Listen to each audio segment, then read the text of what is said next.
Hello everyone, welcome to my YouTube channel. तो previous video में हमने क्या देखा था कि व्हाट इज़ ऑपरेटर, और आज हम पढ़ेंगे कि what is control statement.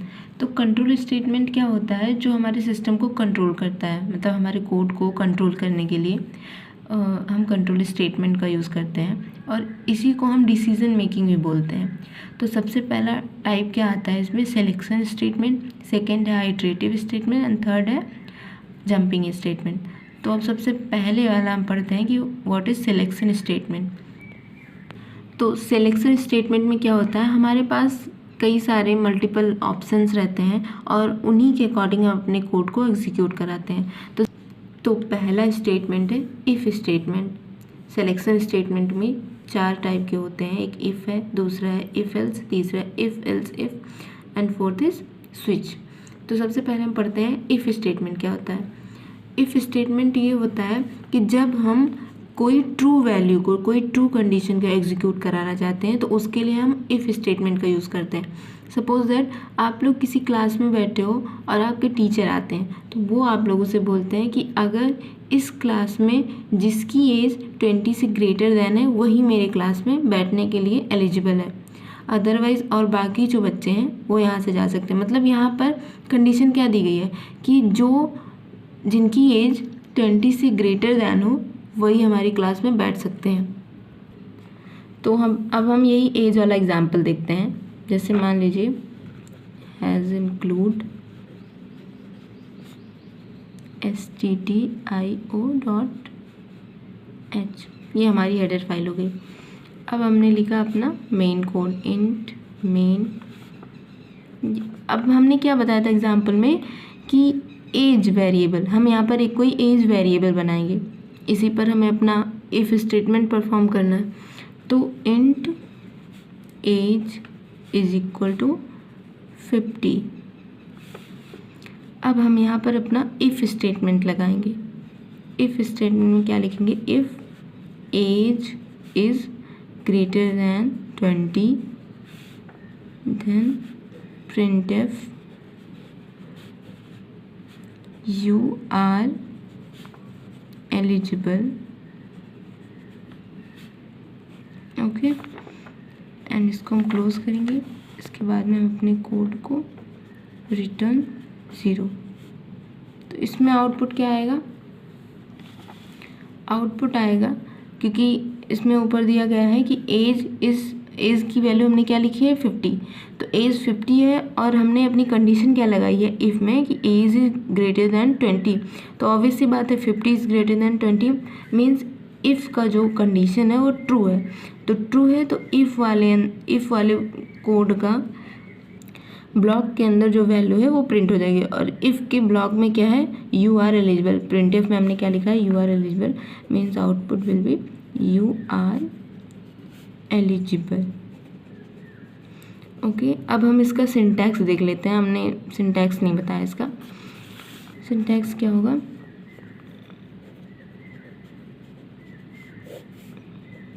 If condition, यहाँ पर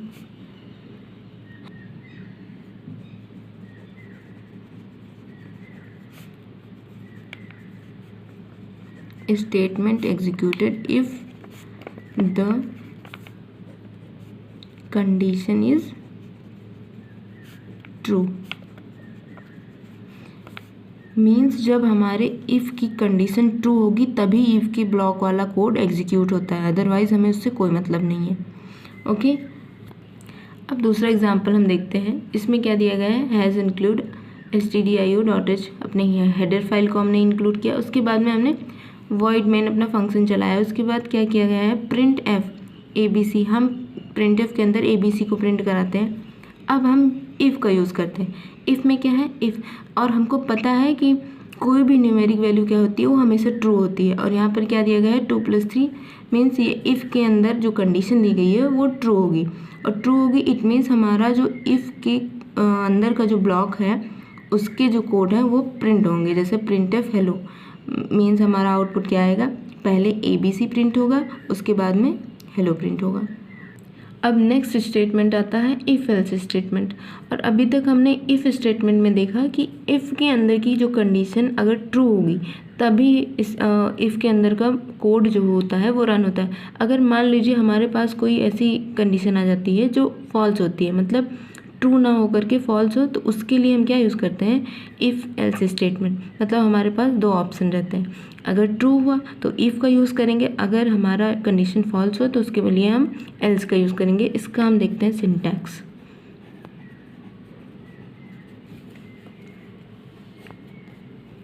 if condition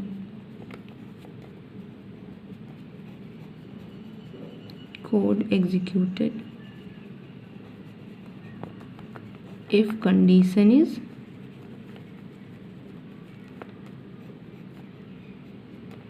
true, close, else। इसमें क्या लिखेंगे, code executed if condition is false। Means अगर हमारे पास दो ऑप्शन है, एक ट्रू का है एक फॉल्स का है, तो ट्रू वाली मीन्स ट्रू वाली वैल्यू जो होगी वो इफ़ ब्लॉक में एग्जीक्यूट होगी, और जो फॉल्स वाली वैल्यू होगी वो हमारे एल्स ब्लॉक में एग्जीक्यूट होगी। तो अब हम इसका एक एग्जांपल देखते हैं। अभी जैसे अब एग्जांपल मैंने बताया था इफ़ में कि अगर age is greater than 20 then you are eligible और नॉट। तो अब यहाँ पर हमारे पास दो ऑप्शन है कि अगर एज जो है हमारी 20 से ग्रेटर देन है देन तभी आप जो है एलिजिबल हो, और अगर 20 से कम है तो क्या है, आप नहीं एलिजिबल हो। तो इसका एग्जांपल देखते हैं हम।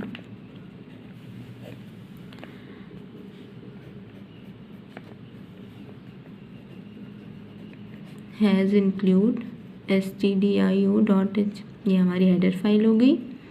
इंट मेन, अब हम यहाँ पर क्या करेंगे, एज को डिक्लेयर करेंगे। Int age is equal to 50।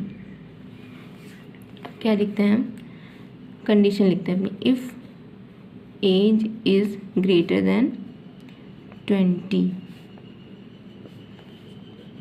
printf you are eligible, okay. Else, इसको क्लोज करते हैं, else printf you are not eligible।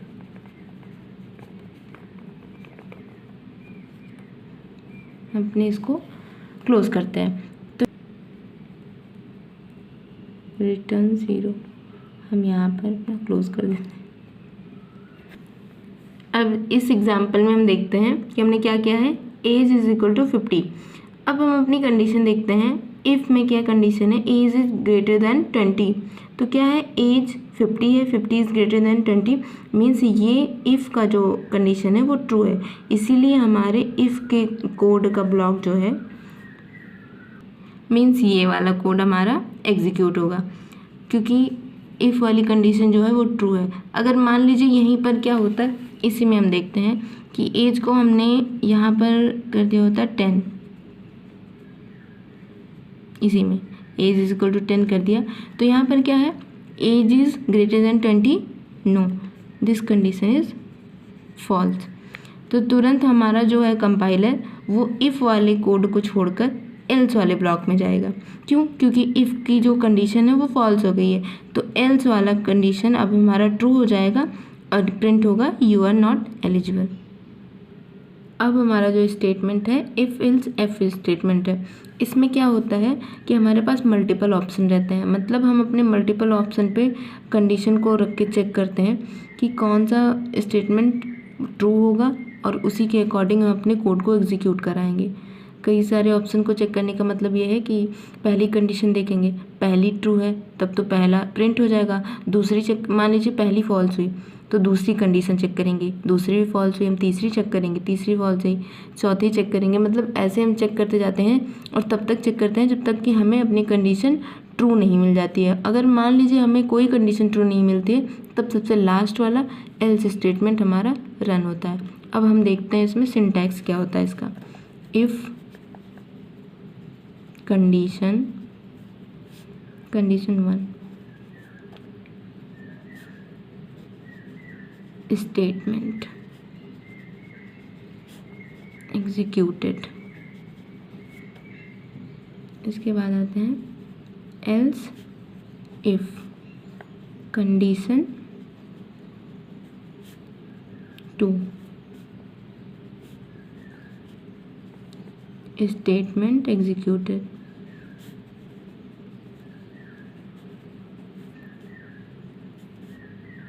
फिर हम लिखेंगे एल्स इफ़, यहाँ पर हम कोई कंडीशन देखें, उसके बाद में हम हमारे पास जितनी भी कंडीशन होगी हम सारी कंडीशन पर अपनी वैल्यू को रख के चेक करेंगे और लास्ट में क्या लिखेंगे, एल्स ब्लॉक लिखेंगे जब हमारा कंडीशन फॉल्स हो जाए उसके लिए। Statement executed. अब इसको हम किसी एग्जाम्पल के थ्रू समझते हैं। Example, int i is equal to 10। If, अब हम कंडीशन अपनी चेक करें। If i is equal to 5, printf i is 5।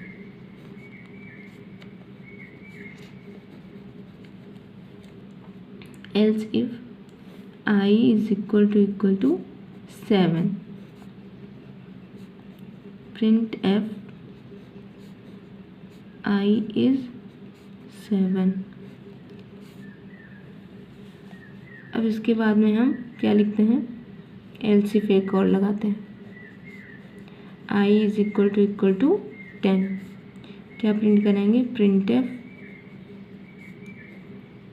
I is 10। अब यहाँ पर नीचे स्पेस नहीं इसलिए। अब हम अपने एल्स वाले ब्लॉक को लिखेंगे, else printf I is not present here।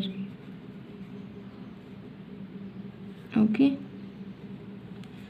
अब हम देखते हैं अपनी कंडीशन को चेक करके देखते हैं। तो क्या देखते हैं, हमने i की वैल्यू क्या दी है, 10 दी है। तो अब हम सबसे पहले अपने इफ़ वाले ब्लॉक में जाएंगे। उसकी कंडीशन क्या है, i इज इक्वल टू 5। तो क्या i 5 के इक्वल है, i की वैल्यू हमारी 10 है, तो ये कंडीशन क्या होगी, फॉल्स होगी। तुरंत हमारा कंपाइलर इस वाले ब्लॉक को छोड़ के दूसरे वाले एल्स कोड पर जाएगा जिसमें क्या है, i इज इक्वल टू 7। इसकी कंडीशन क्या होगी, इसकी कंडीशन भी फॉल्स होगी। क्यों, क्योंकि जो हमारी i की वैल्यू है वो 10 है और 10 is equal to 7 is false. अब इसके बाद में हमारा इफ एल्स वाला कोड भी, ये वाला ब्लॉक भी छोड़ दिया जाएगा। अब हमारी थर्ड कंडीशन क्या है, i इज इक्वल टू 10। तो 10 is equal to 10, yes it is true. Means अब हमारे इस वाले एल्सिफ के अंदर का कोड जो है वो प्रिंट होगा। वो क्या है, आउटपुट इज i इज 10। और अब इसी एग्जांपल में हम देखते हैं कि अगर हमने यहाँ पर i की वैल्यू 20 रख दी होती, i इज इक्वल टू 20, तो क्या इनमें से कोई भी कंडीशन ट्रू है, i is equal to 5 false, i is equal to 7 ये भी फॉल्स है, and i is equal to 10 ये भी फॉल्स हो जाएगा, ये भी फॉल्स होगा। तो मीन्स यहाँ पर कोई भी कंडीशन सेटिस्फाइड नहीं हो रही है, तब हमारा कोड एल्स ब्लॉक वाला कोड जो होता वो प्रिंट होता, जो है i is not present here. अब नेक्स्ट स्टेटमेंट है हमारा स्विच स्टेटमेंट। स्विच स्टेटमेंट में सेम नेस्टेड इफ एल्स की तरह ही होता है, इसमें भी मल्टीपल चॉइस सिलेक्शन स्टेटमेंट होते हैं। बस इसका डिफरेंस इसमें और नेस्टेड इफ एल्स में डिफरेंस ये है कि इसमें टाइम कॉम्प्लेक्सिटी इसकी कम होती है और ये स्पेस भी कम लेता है। अब इसका सिंटैक्स देखते हैं। इसमें क्या पहले होता है स्विच, उसके अंदर हम अपना एक्सप्रेशन देते हैं, वही जो हमारा कंडीशन होता है।